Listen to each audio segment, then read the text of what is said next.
कुरुक्षेत्र के लोहार माजरा में सेठ नवरंग राय लोहिया जयराम कन्या महाविद्यालय की रजत जयंती पर समारोह का आयोजन हुआ। समारोह में मुख्यमंत्री नायब सिंह सैनी ने बतौर मुख्य अतिथि शिरकत किया। मुख्यमंत्री ने दीप प्रज्वलित कर कार्यक्रम का विधिवत रूप से शुभारंभ किया। इस दौरान मुख्यमंत्री और अन्य अतिथियों ने श्री जयराम शिक्षण संस्थान के 25 वर्षों की गतिविधियों पर आधारित स्मारिका का विमोचन किया। मुख्यमंत्री ने सेठ नवरंग राय लोहिया जयराम कन्या महाविद्यालय संस्थान को 21 लाख रुपए देने की घोषणा की है।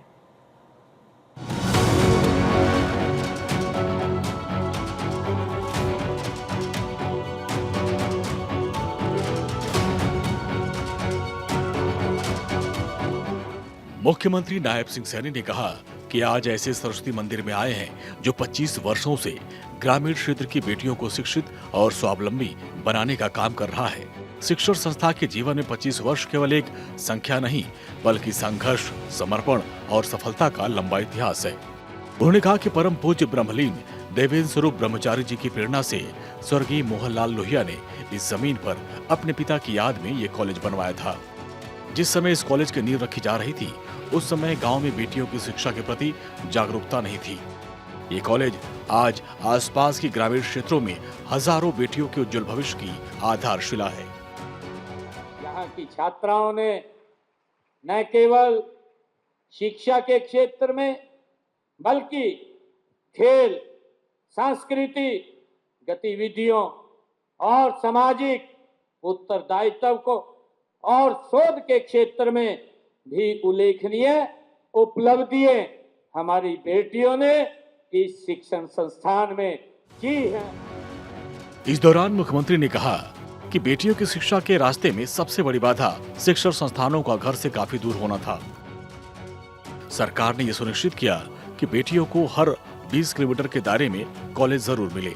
इसके लिए पिछले 11 वर्षों में प्रदेश में कुल 80 नए राजकीय कॉलेज खोले गए। इनमें से 30 केवल लड़कियों के हैं। उन्होंने कहा कि बेटियों को अपने घरों से शिक्षण संस्थान तक आने जाने के लिए 150 किलोमीटर की दूरी तक रोडवेज की बसों में मुफ्त यात्रा का प्रावधान किया गया है।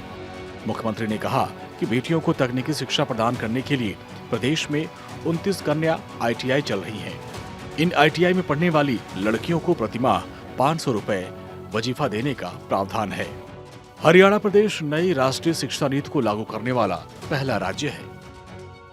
हमने हरियाणा प्रदेश के अंदर बेटियों की सुरक्षा के लिए घर से लेकर के कॉलेज और कॉलेज से लेकर के घर तक हमने 150 किलोमीटर तक उनका रोडवेज की बस का पास बनाने की सुविधा तो प्रदान की है। मुख्यमंत्री नायब सिंह सैनी ने कहा कि शिक्षा के मामले में गरीबी आड़े न आए, इसके लिए प्रदेश में 1,80,000 रुपए तक की वार्षिक आय वाले परिवार की बेटियों को MA तक मुफ्त शिक्षा दी जा रही है। पोस्ट ग्रेजुएट शिक्षक की भर्तियों में बेटियों को 33% आरक्षण दिया जाता है। उन्होंने कहा कि जिस हरियाणा को कम लिंगानुपात वाले राज्यों में गिना जाता था, उसने इस दाग को धोने के साथ साथ अन्य राज्यों के लिए उदाहरण पेश किया है।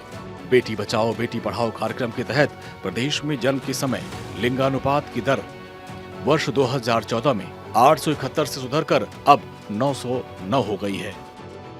देश के यशस्वी प्रधानमंत्री आदरणीय नरेंद्र मोदी जी ने राष्ट्रव्यापी बेटी बचाओ बेटी पढ़ाओ अभियान का उन्होंने शुरुआत की है। जब बेटियां पढ़ती हैं तो पूरा परिवार और पूरा समाज और पूरा देश आगे बढ़ता है। मुख्यमंत्री ने कहा कि जब भी किसी भी परीक्षा के परिणाम आते हैं तो हर बार बेटियां ही अव्वल आती हैं। इसके अलावा प्रशासन, पुलिस, सेना, अनुसंधान, अंतरिक्ष जैसे क्षेत्र में भी बेटियों ने उल्लेखनीय उपलब्धियां हासिल की है। विभिन्न प्रवेश परीक्षाओं में लड़कियों के चयन का प्रतिशत लगातार बढ़ रहा है। राजनीति, लेखन, खेल, फिल्म, फैशन, संगीत, साहित्य, उद्योग, व्यापार, चिकित्सा, समाज सेवा, न्यायिक सेवा, तमाम क्षेत्र में बेटियां आगे हैं, जो ये साबित करता है कि आज बेटियां किसी पर बोझ नहीं है। हमारी बेटियां मेहनत करती हैं। अभी UPSC का रिजल्ट आया, मैंने बच्चों को बुलाया। जब मैंने उनको बुलाया 58 बच्चों को, उनमें 50% से ज्यादा बेटियां थी, 50% से ज्यादा। ये हमारे लिए बहुत खुशी की बात है।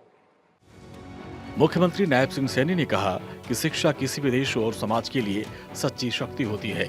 जब बेटियां पढ़ती हैं तो पूरा परिवार, पूरा समाज और पूरा देश आगे बढ़ता है। इसलिए प्रधानमंत्री नरेंद्र मोदी ने राष्ट्रव्यापी बेटी बचाओ बेटी पढ़ाओ अभियान शुरू किया। सेठ नवरंग राय लोहिया जयराम कन्या महाविद्यालय जैसी संस्थाएं प्रधानमंत्री के इसी विजन को आगे बढ़ाने का काम कर रही हैं।